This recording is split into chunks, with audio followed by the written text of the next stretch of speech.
Saudara-saudari sekalian yang terkasih dan dikasihi oleh Tuhan, kita berjumpa kembali dengan Renungan Harian Katolik Paroki Tomang, Gereja Katolik Maria Bunda Karmel pada hari Jumat 6 Maret 2026. Tema yang kita geluti pada hari ini adalah buah iman yang didasarkan atas teks Injil Matius bab 21 ayat 33 sampai 43, dilanjutkan ayat 45 sampai 46. Perumpamaan pada hari ini berbicara tentang cinta Allah yang begitu agung berbanding terbalik dengan sikap manusia yang begitu jahat.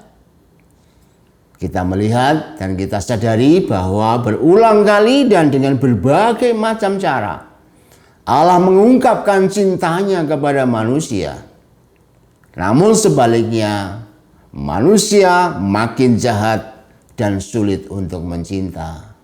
Bahkan putra Allah harus mati dengan cara yang keji karena menjadi korban kejahatan manusia. Mengapa hal itu bisa terjadi padahal cinta Allah begitu luar biasa dalam hidup ini? Mari kita mencoba melihatnya dalam 3 poin berikut ini. Yang pertama, tamak.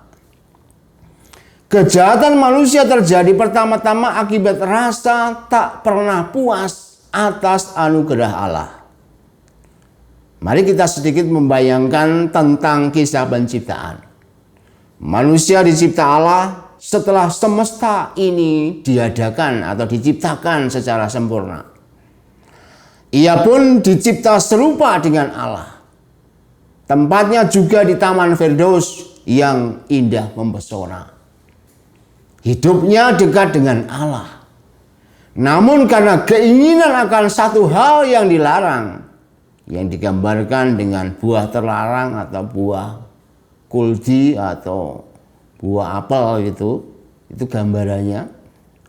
Artinya ada sesuatu yang dilarang, ada satu hal yang dilarang. Ternyata manusia masih merasa kurang dan ingin memenuhinya. Demikianlah meski manusia diciptakan lemah dari debu tanah, namun di dalam hatinya masih tersimpan hasrat untuk menjadi tamak. Segala-galanya ingin dikuasai untuk dirinya sebagai miliknya sendiri.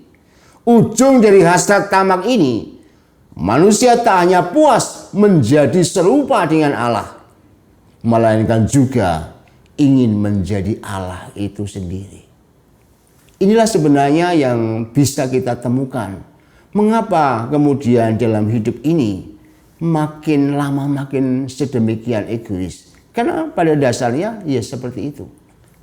Sifat yang tamak yang ada dalam diri setiap orang akhirnya terpupuk dan kemudian merasa kurang terus-menerus dan ingin memenuhinya, bahkan itu menjadikan dirinya tidak puas hanya sebatas dicipta serupa dengan Allah. Maunya ya menjadi Allah dalam hidup ini. Oleh karena itu teks kitab suci hari ini menjadi menarik digeluti, teristimewa dalam kaitan dengan masa puasa dan pantang yang kita jalani. Kita mesti menyadari diri bahwa dalam diri kita ada dorongan untuk rakus, tamak, dan tidak pernah puas. Itu mesti menjadi kesadaran pertama. Kita mempunyai bibit itu. Itulah salah satu dari 7 dosa pokok yang ada dalam diri kita, yang melekat pada diri kita. Oleh karena itu kita berusaha untuk mengekang kecenderungan yang tidak teratur tersebut, terlebih dalam sikap rakus dan tamak ini, agar tidak bercokol di dalam hati. Hanya dengan belajar untuk mengekang dan mengendalikan diri, atau biasa disebut dengan mati raga, mematikan kecenderungan ragawi, kita terhindar akan ketamakan yang menjadikan kita sebagai seorang yang semakin jahat. Sekarang mari kita melihat poin yang kedua, tidak melihat Tuhan. Konsepsi manusia tentang Allah adalah Allah itu maha besar. Hal ini menyebabkan fakta inkarnasi, yaitu Allah yang menjadi manusia, yang terwujud dalam diri Yesus, menjadi sangat susah untuk dimengerti. Mana ada Allah menjadi manusia? Aneh, bahkan mustahil Sang Pencipta turun derajatnya menjadi ciptaan. Karena konsep Allah itu tidak tersentuh, maka akal sehat kita terbentuk seirama dan tidak bisa menerima konsep yang seperti itu. Allah itu begitu agung dan mulia, tidak mungkin menjadi rendah seperti manusia. Hal tersebut menjadi semakin tidak jelas ketika Yesus menyebut dirinya sebagai hamba yang menderita. Tidak mungkin Allah itu menderita. Manusialah yang menderita, bukan Allah. Oleh karena itu ada pemikiran juga bahwa yang disalibkan di Gunung Golgota itu bukan Yesus. Karena memang konsepnya tidak mungkin Allah itu menderita separah itu. Dia digantikan oleh orang lain. Mana mungkin orang suci mati dengan cara yang demikian? Karena konsep kita kalau mayat kita atau mayat saudara kita yang tersenyum itu berarti itu wah suci, sudah langsung masuk surga. Kita lupa bahwa ada banyak orang kudus yang mati tubuhnya menjadi tercabik-cabik. Bahkan Yesus sendiri dikatakan dalam kitab Yesaya, wajahnya tidak menarik lagi. Tetapi kan tidak menentukan yang fisik tersebut adalah pasti demikian. Namun lewat inkarnasi dalam hamba yang menderita ini, Yesus mengajarkan kita tentang jalan salib. Jalan satu-satunya mengalahkan kejahatan setan. Setan telah mengakibatkan dosa dan ujung dosa adalah mati. Oleh karena itu lewat kematian pula setan hendak dikalahkan. Dengan kematian di salib yang dipenuhi derita, manusia kembali mencapai surga. Memang agak susah untuk dimengerti, tapi itu memang dengan melihat Yesus yang tersalib, dengan melihat ajaran Yesus tentang ajaran salib, maka untuk kembali menjadi manusia yang sempurna, maka orang mesti mencapainya dengan jalan yang sama, yaitu jalan salib. Semua itu sulit dimengerti karena kita seringkali hanya hidup berdasarkan akal budi, padahal yang diwartakan oleh Tuhan hari ini melampaui akal budi. Karena tak mampu melihat Tuhan yang demikian, maka kita mudah untuk membuat jalan pintas. Jadi kan aku manusia, kadang-kadang yang paling gampang kan begitu. Aku kan manusia, tidak seperti Yesus. Padahal sudah ditunjukkan Yesus itu sudah menjadi manusia supaya kita dapat belajar dari Dia yang manusia. Tapi kita kembali begitu. Yesus kan Allah. Maka akhirnya kita suka membuat jalan pintas.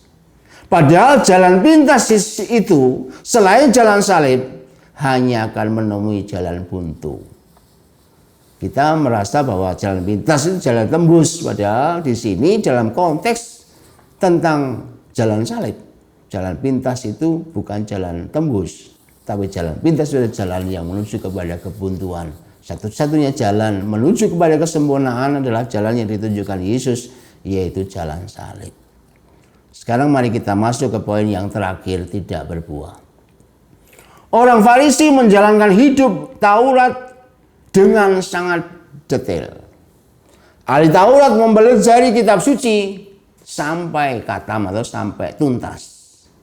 Akan tetapi teori yang tidak disertai dengan praktek hidup yang benar adalah legalistik. Praktek hidup yang tidak dibarengi dengan hati yang mencintai hanyalah hidup formalistik.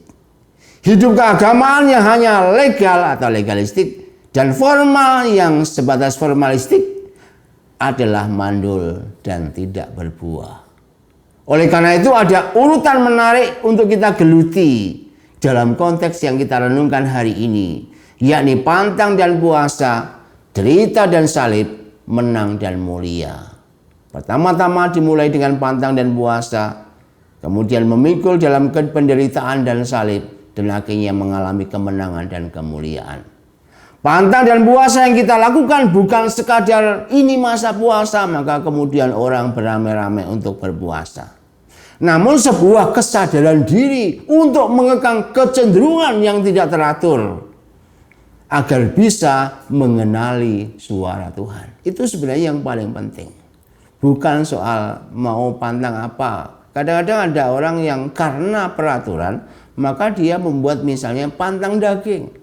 Padahal dalam sebulan belum tentu makan daging. Ini kan kadang-kadang bikin aneh juga. Atau ini pantang apa yang tidak pernah dilakukan malah dipantangi gitu. Tapi yang biasa dilakukan malah diteruskan. Maka sebenarnya bukan soal masa pantang dan puasanya, tapi saripatinya mesti kita mengerti. Sehingga kemudian apa maksudnya ini? Supaya kita ini belajar mendengarkan suara Tuhan dan tidak terus-menerus mengikuti kehendak dari hasrat ketamakan dalam hidup ini. Dengan mendengar kita bisa mengikuti jalan mana yang hendak kita tempuh. Kalau itu memang jalan Tuhan, meskipun itu jalan salib, ya kita lewati. Tapi karena kita sudah terbiasa dengan menuruti tentang apa yang duniawi, tentang hasrat ragawi kita semata-mata, maka kita mengabaikan jalan yang Tuhan tunjukkan, mengabaikan suara dari Tuhan itu. Yang penting adalah hasratnya dipenuhi. Dan dengan demikian maka kita menjadi orang yang akhirnya tidak bisa melihat Tuhan dan akhirnya tidak berbuah juga. Hal ini tentu membutuhkan banyak penderitaan kalau kita mau melakukan hal tersebut. Namun lepas memanggul salib, kita akan diangkat oleh salib itu sendiri dalam kemuliaan Allah. Inilah yang menarik. Kenapa jalan salib itu jalan satu-satunya? Karena setelah hal tersebut bisa kita lewati, maka kemudian yang terjadi, atau gampangnya kalau kita sudah menjadi orang yang bisa mengendalikan ketamakan kita, maka kita akan mengikuti kehendak Allah. Dan kehendak Allah yang kita ikuti ini penuh dengan kemauan untuk berjuang meskipun itu adalah penderitaan. Sehingga pada akhirnya karena kita sungguh berpegang teguh hanya kepada Tuhan, yang terjadi Tuhan tidak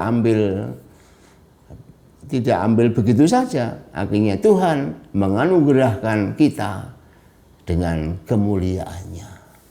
Maka mari kita belajar tentang permenungan hari ini. Kebetulan hari ini adalah hari Jumat, maka itu refleksi pantas kita lanjutkan dalam praktek kita supaya kita menjadi orang yang benar-benar dibebaskan dari ketamakan, menjadi orang yang benar-benar mengikuti jalan Tuhan dan akhirnya tidak seperti orang Farisi dan ahli-ahli Taurat yang hanya formalistik dan legalistik, sehingga akhirnya kita sungguh-sungguh dapat mengalami kemuliaan di dalam Tuhan. Tuhan memberkati kita.